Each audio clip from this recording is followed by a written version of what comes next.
good evening to all. Welcome to Hartung Family Farms. And today will be the last day of corn planting. I have decreed it right now. We're going to hook up the Quad-Track 500 to the soil finisher. Nathan's going to finish up tillage. Curtis is disking the last weedy patch we have. I'm going to start spraying. Brian is cutting hay, and Pat is going to start planting here soon.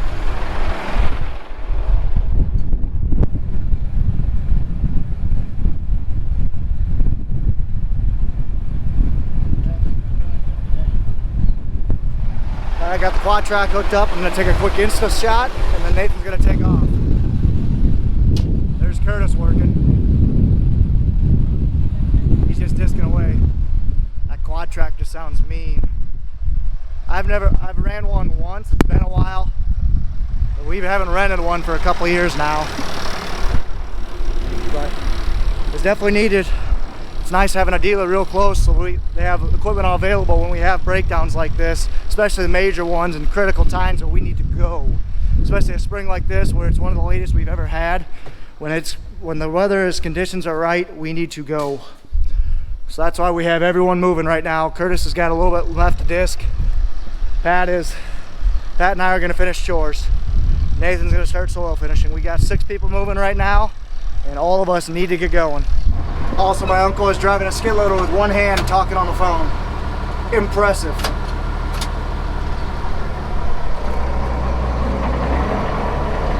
It's gonna be a long day, guys. I might split this video up into 2 just depending on when I get done, but we'll see. But all I know is I hope we get to see that Quad-Track running. Nathan's flipping around some hydraulic hoses we probably messed up. And he's got to fuel up before he can start. We got rain chances coming in this afternoon, but not very many chances, but we still got a lot to get done before then. Yeah, we were chopping for also had a couple loads left over because we was doing bags and all of his bags were full, so we actually got three chopper boxes of feed. Thanks. This has got to be planted. 100 acres down the road actually planted, and then there's 10 more acres up on top, so about 150 acres of corn that's left is what we got. The corn that's up, I'm going to do some scouting around today, hopefully, so let's go see what they are. I can't reiterate enough, guys, how everyone this spring has kind of struggled. I was down in Texas, and it's the latest, the part of Texas I was in was the latest they've ever cut wheat before. They only have 20% of their cotton in, so at least it's not just one area that's been affected by all this wet spring. I mean, it's just been just about everywhere, except for maybe Brian at Brown Farms. I'm just kidding, Brian. But really, this spring has been challenging for just about everyone. I was talking with Nathan this time last year. We actually had that big flood over across Deep Creek. I'll link a card right here. Go check that out. But the corn right here, the corn was almost chest high in places. Now the tallest corn that we got is barely knee high. It's not good. So we really got to get some corn in the ground. The old saying, knee high by the 4th of July, it needs to happen. But a little bit about myself, guys. I've been extremely busy. I have a lot of videos kind of queued up, so I'm sorry for being kind of absent for a while. But Pat's gonna start feeding cattle. We got 2 bunches left. Nathan is going to start. I've already told you guys all that. But we're hoping, guys, if we're fortunate and we're lucky, we're gonna finish up today.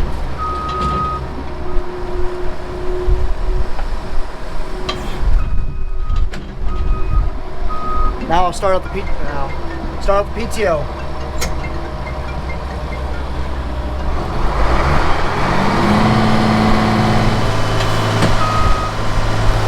Pat doesn't need to look at this scale anymore because he's got the iPad in his monitor right there in the corner of his cab.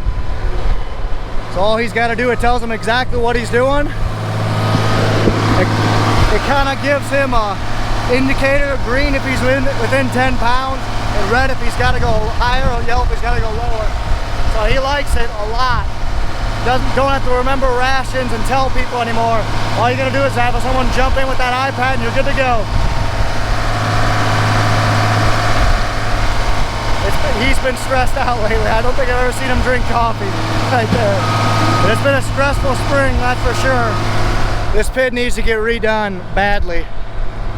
I mean, just look at all this. The springs have just been ripping this up. Big hole there, big hole here. Look at all the water flowing.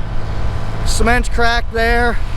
We need to redo this pit, and hopefully it needs to in the next couple of years, that's for sure. So luckily we're gonna get low on feed. We didn't have near as much earlage. Last year our earlage was probably we almost had a third more. Oh man, we already cracked up some cement there too. But anyway, last year we had a lot more earlage, but it was such a wet fall, we weren't able to get near as much cut as we wanted to. And when we did cut it, it was much drier, so it didn't pack more. So with feed, you want it to be in an optimum moisture. That way, make sure it has some wetness to it so it can pack. I mean, just imagine you have dry sand and try and smush it together. It doesn't work very well. It's the same thing with feed. You have to have a little bit of moisture in there for it to pack. And this stuff didn't have any moisture in it.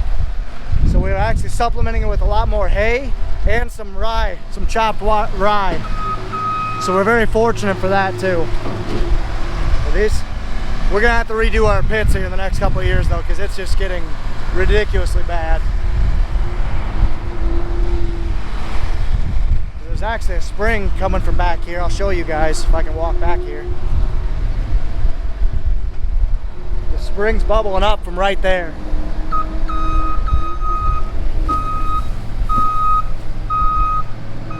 Also, we didn't have enough time to cover the pit last year. So you guys can see there's some weeds growing up on top where the crust formed. It's actually some decent feed down below. I mean, the top foot was probably ruined, but we'll still feed it. Their cattle, they'll eat it. That's a lot of weight he's got. So normally you put a tarp on top of your feed bunks, so that way the top foot of it doesn't get moisture in it and rot. Last year we just weren't able to. But even when you have a tarp on them, your 2 inches on top still rots, but it just is what it is. So guys, there's definitely years where we are glad that we're diversified, but cattle takes a lot of time. 3 hours, probably 2 hours every single day for 2 people. It just takes time. But I mean, we're very thankful for years that grain prices like right now, well, bean prices like right now, they're pretty bad. We're glad we're diversified into corn, soybeans, custom chopping business, and cattle, both cow calves and fat cattle. So we're very thankful to set ourselves up, but it's still, this is gonna be a rough year for farmers, guys. I'm trying to get some action shots for you guys while I'm jabbering, but I've just been gone for so long. I missed a lot of things I want to catch you guys up on. Nathan's fueling up the quad track. I'm gonna head up to Butch's because with Butch's it's a 2-person job to feed cattle up there. There he goes. Nathan off to go get some stuff done. So I'm gonna go put on boots. We're gonna go feed cattle. I probably am gonna make this video into 2, guys, because I'm talking a lot for this. And we're having quite a bit of cattle feeding footage. Look, Ma, I got the RPMs pegged. Yee yee! You guys wanna see something funny? I can't put on any boots because my feet are too big. I need to get my own pair of boots. We basically have slip-on boots when we go into poop. That's what I'm gonna do. So let's go ahead and divide these cattle. I gotta basically push these cattle back so that way we can get in here and feed. Come on, yep. Yep. Yep. Yodeling works every time. My boot came off, so I'm gonna hobble like an idiot. Hi, cow. Hi, cow. They hungry. And here comes the meat wagon.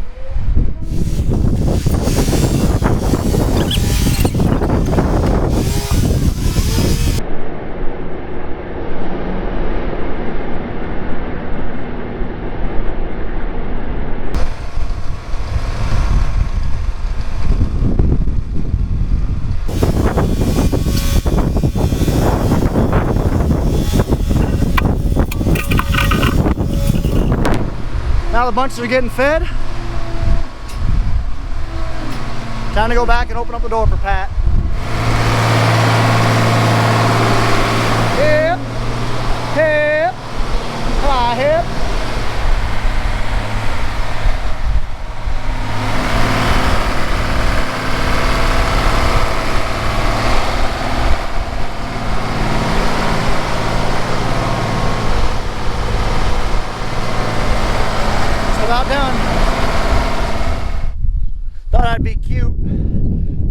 stick down until I stepped in about a foot of poop. And I stepped out of both my boots. Fun. So now my boots are gonna smell like literally poop. Boots and pants. Good one, Ron. Well, that was a crappy job, but now I'm done, and Kurt is off disking right there. Disking this real weedy patch. And having multiple Class 8 mechanical four-wheel drive tractors this year has been a blessing. So Nathan is down soil finishing right now, and he's saying that a dike is destroyed. So Pat's thinking that a tile outlet is plugged. And yes, we do have tiles in Iowa. So I'm going to take the loader and put a pallet fork on it, and we'll see what Pat wants to do with it, so we can maybe go try and clean it out. Well, that's not good. There's water everywhere. So Pat's right on my pallet fork, on the pallet on my forks right now. There's a tile plugged right in there.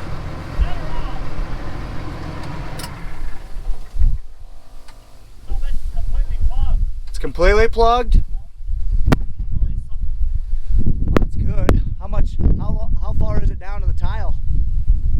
4 foot. Jeez. Man, so both these are plugged.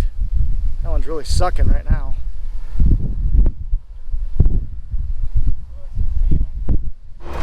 So we just cleaned that tile inlet out. It was just getting so bad, so full of mud and muck. Just not good. I don't know if I ever saw the date, but today's June 14th, my first day back from the farm. My wife and I also bought a house. Closed on that a couple days ago, so I've been moving, so I haven't been able to come up then. But anyway, so we left the loader tractor there, right there, because we're gonna have to come back and clean it up again, I guarantee you. But at least we'll start getting some of the water out of the holler. We gotta come back and get the dike rebuilt because the water blew that out. This spring has just been a freaking mess.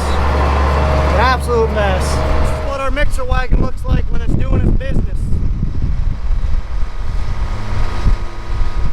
It's mixing. Final load of cattle for the day, then Pat's gonna get planting.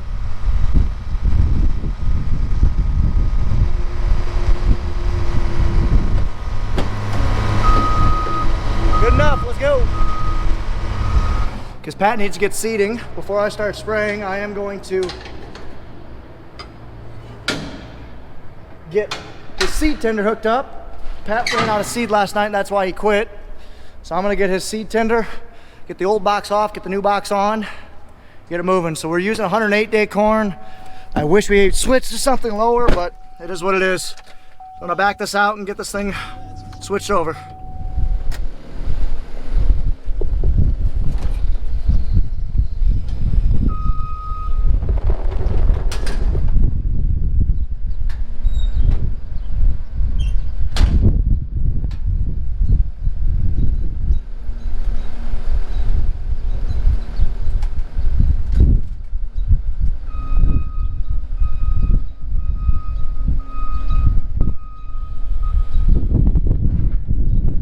There's Kurt moseying along. Sweet.